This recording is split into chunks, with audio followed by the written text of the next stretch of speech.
ಹಗಲು ಸಮಯದಲ್ಲಿ ಮನೆಗಳ ಕಳ್ಳತನ ಎಚ್ಚೆತ್ತವಾಗಿ ನಡೆಯುತ್ತಿದ್ದು ಕೂಡಲೇ ಕಳ್ಳರನ್ನ ಬಂಧಿಸಿ ಭಯಭೀತರಾಗಿಸುವ ಜನರಿಗೆ ರಕ್ಷಣೆ ನೀಡಿ ಎಂದು ಭಾರತೀಯ ಕಮ್ಯುನಿಸ್ಟ್ ಪಕ್ಷ ಹಾಗೂ ಸಮಿತಿ ಕೂಡ್ಲಿಗಿ ಇವರು ಪೊಲೀಸ್ ಇಲಾಖೆಗೆ ಡಿವೈಎಸ್ಪಿ ಅನುಪಸ್ಥಿತಿಯಲ್ಲಿ ಸರ್ಕಲ್ ಇನ್ಸ್ಪೆಕ್ಟರ್ ಆದಂತಹ ವಿನಾಯಕ್ ಸರ್ ಅವರಿಗೆ ಮನವಿ ಪತ್ರವನ್ನು ಸಲ್ಲಿಸಲಾಯಿತು. ಕೂಡ್ಲಿಗಿ ಪಟ್ಟಣದಲ್ಲಿ ಕಳ್ಳತನ ಪ್ರಕರಣ ಹೆಚ್ಚಾಗುತ್ತಿದ್ದು ಜನರು ಭಯಭೀತರಾಗಿದ್ದಾರೆ. ಕಳ್ಳರನ್ನ ಬೇಗನೆ ಬಂಧಿಸಿ ಎಂದು ಭಾರತೀಯ ಕಮ್ಯುನಿಸ್ಟ್ ಪಕ್ಷವು ಒತ್ತಾಯಿಸಿತು.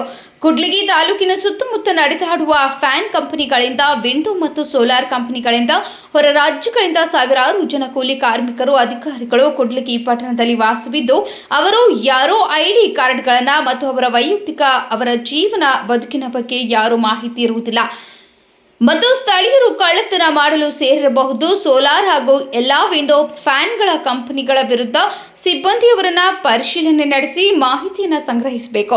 ಅಧಿಕಾರಿಗಳ ಮೇಲೆ ಅಪಾರವಾದ ಗೌರವವಿದೆ ಎಂದು ಭಾರತೀಯ ಕಾಂಗ್ರೆಸ್ ಪಕ್ಷವು ವ್ಯಕ್ತಪಡಿಸಿದರು. ಈ ಸಂದರ್ಭದಲ್ಲಿ ಮಾತನಾಡಿದ ಸರ್ಕಲ್ ಇನ್ಸ್ಪೆಕ್ಟರ್ ಆದಂತಹ ವಿನಾಯಕ್ ಸರ್ ಅವರು ಜನರಿಗೆ ಪೊಲೀಸ್ ಇಲಾಖೆ ಇದೆ ಎಂಬ ಧೈರ್ಯವನ್ನ ತುಂಬಿದ್ರು. ಸಾರ್ವಜನಿಕರು ಊರಿಗೆ ಹೋಗುವಾಗ ಮನೆಗೆ ಬೀಗ ಹಾಕಿದ ನಂತರ ನಮ್ಮ ಪೊಲೀಸ್ ಇಲಾಖೆಗೆ ಮಾಹಿತಿ ನೀಡಿ ಮತ್ತು ನಿಮ್ಮ ಸುತ್ತಮುತ್ತಲೂ ಅನುಮಾನಾಸ್ಪದವಾಗಿ ಯಾರಾದರೂ ಕಂಡು ಬಂದರೆ 112 ಅಥವಾ ಪೊಲೀಸ್ ಸ್ಟೇಷನ್ಗೆ ಕರೆ ಮಾಡಿ ಎಂದು ಅಭಿಪ್ರಾಯ ವ್ಯಕ್ತಪಡಿಸಿದರು. ಈ ಸಂದರ್ಭದಲ್ಲಿ ಜಿಲ್ಲಾ ಕಾರ್ಯದರ್ಶಿ ಎಚ್ ವೀರಣ್ಣ, ತಾಲೂಕು ಪ್ರಧಾನ ಕಾರ್ಯದರ್ಶಿ ಕಾರ್ಯಪ್ಪ, ತಾಲೂಕು ಏಜೆನ್ಸಿ ಯು ಪೆನ್ನಪ್ಪ, ಕುಬೇರ ಭೀಮಣ್ಣ, ಅನಂತ ಕೊಟ್ರೇಶ್ ಇನ್ನು ಮುಂತಾದವರು ಉಪಸ್ಥಿತರಿದ್ದರು. ಮತ್ತು ಇಡೀ ನಮ್ಮ ತಾಲೂಕಿನ ಪ್ರತಿ ನಾಗರಿಕರಿಗೂ ಮತ್ತು ನಮಗೂ ಇಲಾಖೆಯ ಮೇಲೆ ಅಪಾರವಾದ ಗೌರವ ಮತ್ತು ನಂಬಿಕೆ ಮತ್ತು ಕಾಳಜಿ ಮತ್ತು ಅಭಿಮಾನ ಇದೆ.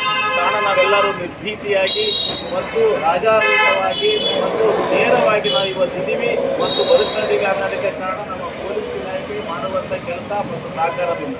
ಅದರ ಮಧ್ಯ ಕೆಲವು ಸಿಬ್ಬಂದಿಗಳು ಸರಿಯಾದ ರೀತಿಯಲ್ಲಿ ತಮ್ಮ ಜವಾಬ್ದಾರಿಯನ್ನು ಕೆಲಸ ಮಾಡದೆ ಈಗ ನಿರ್ಲಕ್ಷ್ಯತೆ ತೋರೋದ್ರಿಂದ ಈಗ ಅಧಿಕಾರಿಗಳಿಗೆ ಮತ್ತೆ ಉತ್ತರ ಕೊಡುವಂಥ ಪರಿಸ್ಥಿತಿ ಮತ್ತು ಆತಂಕದ ಸಂದರ್ಭ ಬರುತ್ತೆ ಅನ್ನೋದು ನನ್ನ ಅಭಿಪ್ರಾಯ. ಯಾಕಂದರೆ ಕೂಡ್ಲಿಗಿ ಪಟ್ಟಣದಲ್ಲಿ ಇದುವರೆಗೂ ಆಗಿಲ್ಲ.